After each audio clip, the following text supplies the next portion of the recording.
What's up guys, this is iTweaks here, and today I'm going to be showing you Auxo 2 for the iPad. So if you're a big fan of Auxo 2 on the iPhone, then you're probably going to enjoy it on the iPad. So if you actually bought Auxo 2 on the iPhone, then this is a free upgrade, so go ahead and take advantage of that if that applies to you.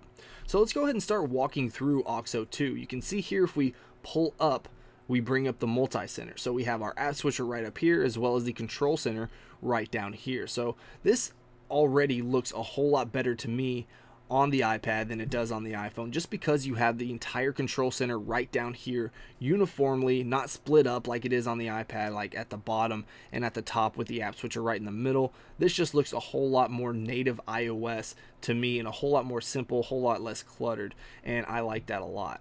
You'll also see over here that I have Polis installed, so if you want to check that out, you can do so. You swipe through here, you can actually add specific glyphs you want to specific applications, and these are just quick launch buttons that you can tap on. And I haven't actually set all the glyphs, so you can see that some of those don't have glyphs and some of them are actually duplicates. But you can see right here, if we swipe up on the springboard just like that, then that's going to allow you to close all your applications just like you could on the iPhone. Now this is a little bit glitchy and I've had some issues with it respringing just by swiping up on the springboard, so just keep that in mind. You also have the ability to pull down the application to bring it forward just like that. Really simple. It actually looks really nice. I like that little gesture, and the app switcher is still exactly the same as you can see right here.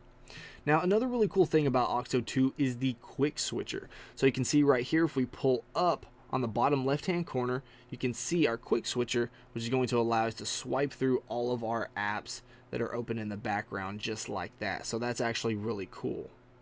It's probably one of my favorite features. The only thing that I would say that I don't like too much about it is a little clunky. I wish it was a little bit smoother, but other than that, I mean, this is an awesome feature. Now, on the other hot corner, if we pull up another application, let's say we just wanted to open up the calculator right here.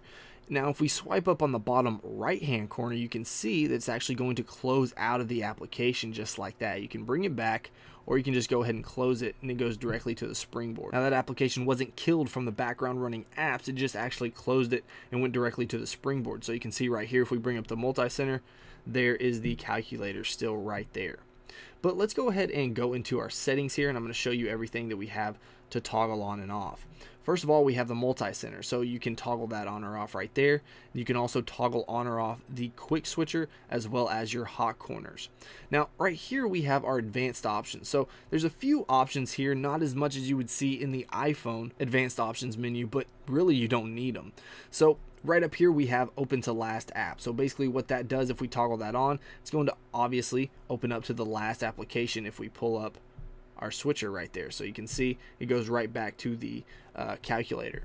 You also have invert hot corners. Now if you toggle this on, you can see instead of it closing the application, if we swipe up from the bottom right, it actually brings up the multi-center.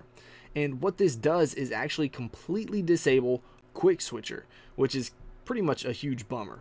Now you can see right here, if we swipe up from the middle, it's still going to bring up the multi-center, and if we swipe up from the left hand side, it's actually going to close the application right there. So there's no more quick switcher if you invert the hot corners. Now you can also disable Auxo 2 in applications if you want to do that. Just scroll through your applications here and toggle them on. You can also disable Auxo 2 when the keyboard is present on the screen just by hitting that toggle.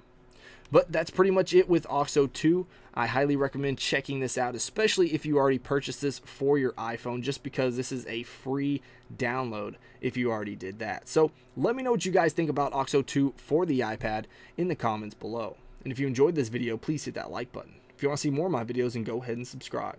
Alright guys, until next time, peace.